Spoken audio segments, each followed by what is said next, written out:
Tapi demi kemanusiaan Indonesia itu menolong terus.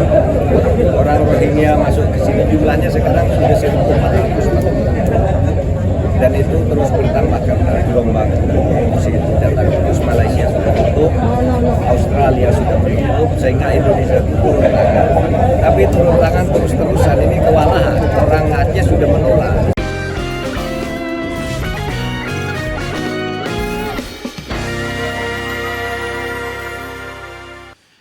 Ya, pemirsa, sebanyak 170 warga etnis Rohingya dari anak-anak, wanita, dan juga dewasa kembali mendarat di pesisir pantai desa Imele, Kecamatan Sukajaya, Kota Sabang, Provinsi Aceh. Namun kedatangan mereka ditolak oleh warga Sabang. Warga menolak kedatangan para pengungsi ini karena terbebani masalah ekonomi. Ya, Mas Prabu, dan juga ini perlu sekali adanya bantuan dari pemerintah. Sejauh ini juga pemerintah ini sudah memberikan bantuan kepada para pengungsi Rohingya ini.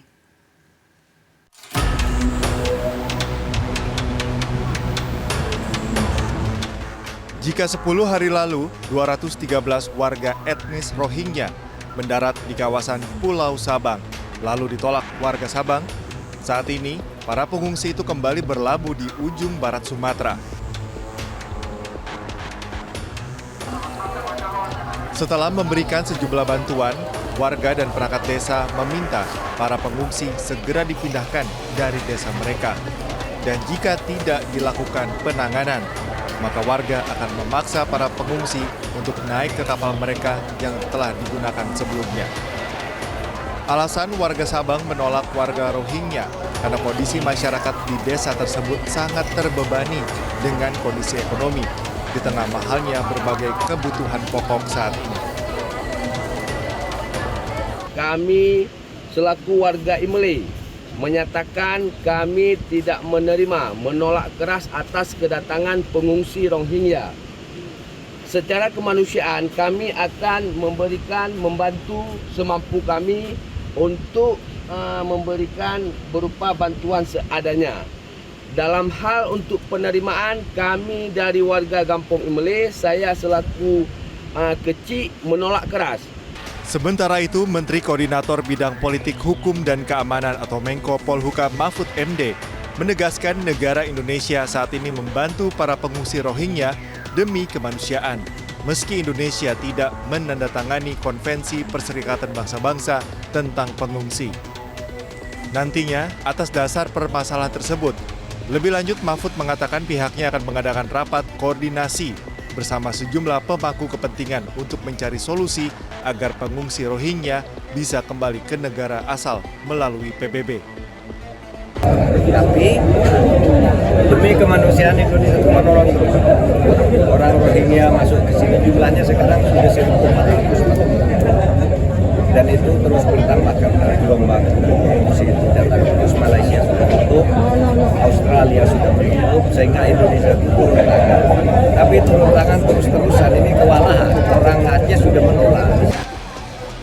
Dalam kurun waktu 2 pekan terakhir, Aceh sudah didatangi 6 gelombang pengungsi Rohingya, di mana 3 kapal berlabuh di Kabupaten Pidi, 1 di Kabupaten Biren, 1 Aceh Timur, serta 1 Kota Sabang. Dengan total pengungsi mencapai 1.241 orang. Untuk membahas nasib para pengungsi Rohingya dan juga reaksi dari warga Aceh, kita sudah terhubung via Zoom dengan Bapak Mahyuzar, PJ Bupati Aceh Utara. Selamat malam, Pak Mahyuzar. Assalamualaikum, selamat malam Pak Mahyuzar Puhaba, Pak. Ya, selamat malam Mas Prabu dan Mbak Aya. Ya, ini yang pertama, kita ingin mengkonfirmasi sejauh ini sudah berapa banyak ya pengungsi Rohingya yang berada di Aceh, Pak?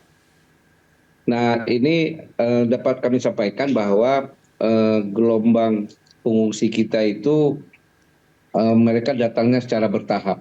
Yang ada saat ini, sepengetahuan kami, itu ada 400 jiwa itu berada di kota Luxmawe, di Desa Puntet. Dan ini tempat lokasinya adalah di kantor bekas imigrasi Puntet. Tapi masuk wilayahnya, Mas Prabu, ini di kota Luxmawe, bukan di Aceh Utara. Tapi berdekatan kami. Jadi di Luxmawe ya, konsentrasi para pengungsi ini ya Pak Iya, iya. Mah Yuzar ya? Satu lagi yang hadirnya mereka juga datang titik yang tempat singgahnya itu di Kota Sabang. Mhm, mhm. Oke. Pak Ya. Mayuzer, tapi ada informasi menyampaikan bahwa para pengungsi ini banyak juga yang kabur dari kantor eksimigrasi itu, Pak. Seperti apa penanganan pemerintah daerah, Pak?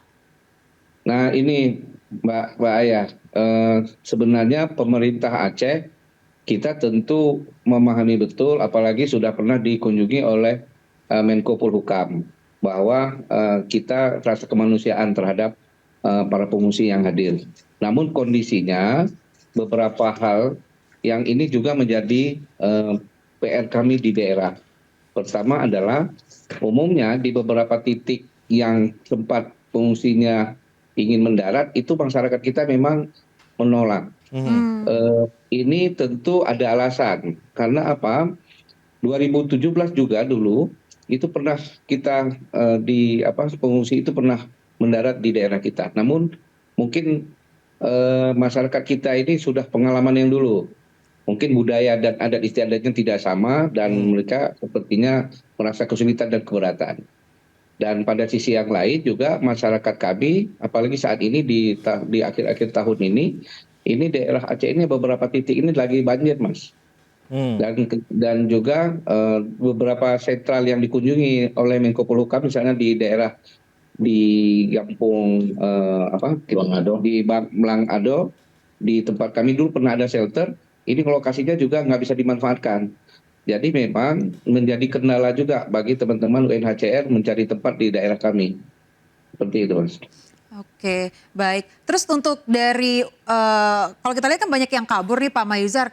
Ini Ya. apakah ada indikasi bantuan dari orang dalam Pak? Karena kan secara teknis itu agak sulit bagi mereka untuk kabur dari tempat pengungsian itu Pak. Kita tidak bisa memungkiri juga kondisinya existingnya di lapangan, banyak dari pengungsi itu tiba-tiba hilang itu, dia keluar. Jadi Jadi kita memang tidak begitu ya Pak ya. Ini juga ya, dari mungkin pengungsinya teman-teman yang UNHCR atau AYOM itu bisa, nanti Mas Prabu atau Mbak Ayah bisa mempertanyakan. iya iya iya. Jadi artinya memang Ya. ini dari pengungsinya juga dalam tanda kutip agak susah diatur begitu Pak ya. Boleh Ya. nggak saya menyebutkan Ya. seperti itu Pak? Kalau kami juga sependapat seperti itu. Mereka sepertinya punya apa ya? Kayaknya punya niat yang berbeda kalau kami lihat, daripada bukan sekedar pengungsi saja mungkin. Iya iya. Nah rencana pemerintah bagaimana Pak ke depan nih dengan seakan-akan sekarang ya UNHCR ini kan seolah-olah mengharuskan Indonesia menerima ya para pengungsi di Aceh. Lalu yang kedua di sisi yang lain juga warga ini menolak ya, ada resistensi. Ya. Yang ketiga juga kita dapati faktanya bahwa memang tidak mudah juga untuk bisa apa ya mengelola para pengungsi Rohingya ini begitu. Nah dari pemerintah bagaimana Pak rencananya? Kalau kita tidak ini ya, dari provinsi mungkin bisa dipertanyakan kepada pimpinan kami di Bapak PJ Gubernur. Tapi kalau kami berpendapat secara di kabupaten kami, untuk Aceh Utara kita berharap sebenarnya pihak UNHCR mau AYOM itu mungkin bisa mengusulkan ke pemerintah pusat, ada beberapa pulau kita di daerah, misalnya posisinya di dekat dengan Aceh, itu daerah dekat dengan Pulau Sabang itu ada pulau-pulau yang masih kosong, kenapa tidak di sana ditempatkan? Dan ini tentu akan lebih mudah dikontrol oleh teman-teman UNHCR ataupun oleh AYOM. Ini mungkin yang sangat bijaksana, Mas, kalau memang ini bisa dilakukan oleh AYOM maupun UNHCR dengan kerjasama tentu dengan Kementerian Luar Negeri ataupun dengan dari pihak Menko Polhukam di pusat. Baik Pak Mah Yuzar, ini semoga juga segera tuntas ya permasalahannya. Saya dengar juga kan Pak Menko Polhukam sudah ditugasi oleh Presiden ya untuk segera menangani masalah pengungsi Rohingya ini, sehingga bisa segera berkoordinasi langsung dengan pemerintah daerah juga begitu tentang penanganan yang terbaik untuk para pengungsi Rohingya ini. Terima kasih Pak Mah Yuzar, PJ Bupati Aceh Utara sudah berdialog bersama kami di Konspirasi Prabu. Terima kasih. Terima kasih Pak Mayuzer. Prabu dan Mbak Ayah, terima kasih. Ya. Jadi itu Mas, tadi kalau Ayah cek-cek media sosial nih Mas ya, banyak juga netizen yang katanya takut juga kalau para pengungsi ini dipindahkan ke sebuah pulau, takutnya katanya menginvasi pulau tersebut, bahkan di Indonesia sendiri tuh banyak orang-orang miskin yang seharusnya lebih diprioritaskan seperti itu. Iya, walaupun memang juga kita harus ketahui memang ada kesepakatan ya pada undang-undang pengungsian itu, pengungsi itu harus dimanusiakan dulu. Itu kewajiban negara terdekat atau negara yang paling available ya untuk didatangi. Walaupun juga kita tahu juga secara fakta bahwa negara-negara di Eropa begitu ya sudah banyak yang menolak pengungsi Rohingya ini, bukan saja hanya Indonesia ya. Nah sekarang ini Indonesia baik dalam tanda kutip ya, yang memang mau menerima pengungsi Rohingya untuk dimanusiakan terlebih dahulu. Karena memang harus diterima, ya, dan Mas ya? diusir itu tidak bisa di laut, harus di darat. Jadi undang-undangnya atau peraturannya itu harus diterima dulu di daratan, baru kemudian di treatment. Nah, mesti ada mekanisme untuk mengembalikan ke negara awal atau ke negara yang ditunjuk oleh UNHCR. Jadi UNHCR juga ini punya kepentingan atau punya peran ya yang sangat strategis untuk menentukan di mana sebaiknya pengungsi Rohingya ini diterima. Oke, baik. Jadi kita nanti akan update terus ya Mas ya seperti apa perkembangannya terkait dengan pengungsi ini. Nah pemirsa juga nih, kita selanjutnya ada petugas Damkar DKI Jakarta ini yang meraih 5 penghargaan di kompetisi pemadam kebakaran internasional. Tapi kita jeda dulu ya Mas ya. Oke.